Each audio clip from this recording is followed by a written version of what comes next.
Good evening. My name is Gabriella Darling, and what's your name? Jason Quillen. Now that we greeted each other, let's dig in. Where did you grow up? In a small town in Iowa. What primary and secondary schools or college did you attend?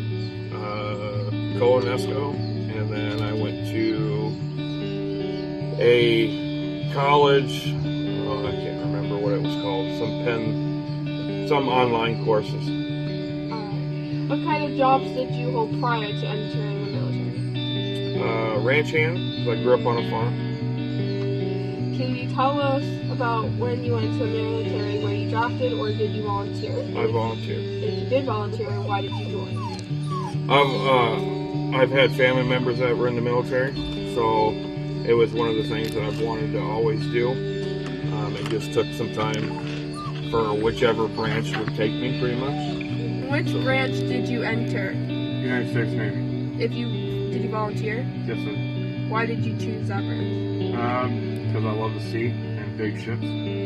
What type of training or schooling did you have to join the military? Aviation Ordnance Second Class Petty Officer, so I built bombs. Did you receive any specialized training? If so, what?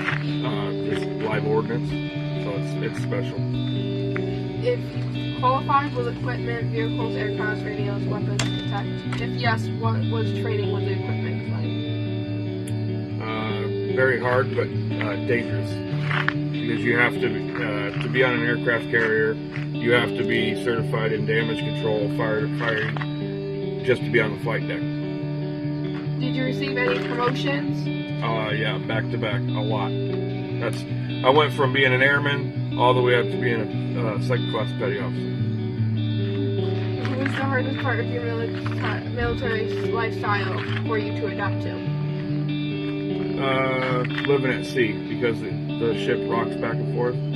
Why do you think that was? Like, why would you think that was the hardest part? Because you're so used to, you're not feeling the earth moving, right? So you're on solid ground. So when you're on the ocean, obviously you're going with the tide and the waves and stuff. So it's hard for everybody. A lot of people when they get on a ship, they have to take motion sickness pills. I didn't, but it's just one of those things. You gotta have counterbalance, and you gotta learn counterbalance. Where did you serve? I went to Pensacola, Florida for my A school, and then I was shipped off to Norfolk, Virginia to be on the USS Harry S. Truman aircraft carrier. And then I went over and did a little bit of time over in Chinhae, South Korea. What was the best part of your service experience? Just everybody, the men and women that were there. I got to travel a lot. The only part that really, I guess, got to me was the 14-hour flight over to Chinhae, South Korea.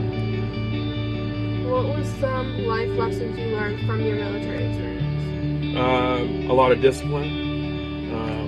You have to learn respect, and you have to learn it fast. Teamwork, because everything that you do, you can't do by yourself. I mean, building ordnance, you have to have a team. If not, you could possibly blow things up that are not supposed to be blown up, and people's lives that are not supposed to die. What message would you like to leave for future generations who will hear and view this interview?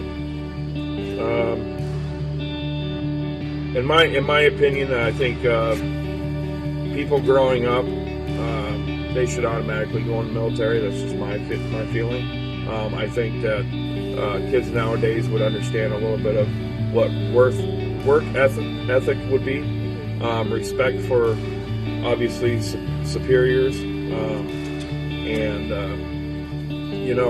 it's something that you cannot just up and quit. A lot of people now just up and quit and just say, I'm not doing this. Military, you have to actually achieve something. You have to do something. You cannot just walk away, or they will come and find you. Is there anything you would like to add that we have not covered in this interview? Always join the finest Navy in the world. Thank you for doing this interview with me. I hope you have a good day.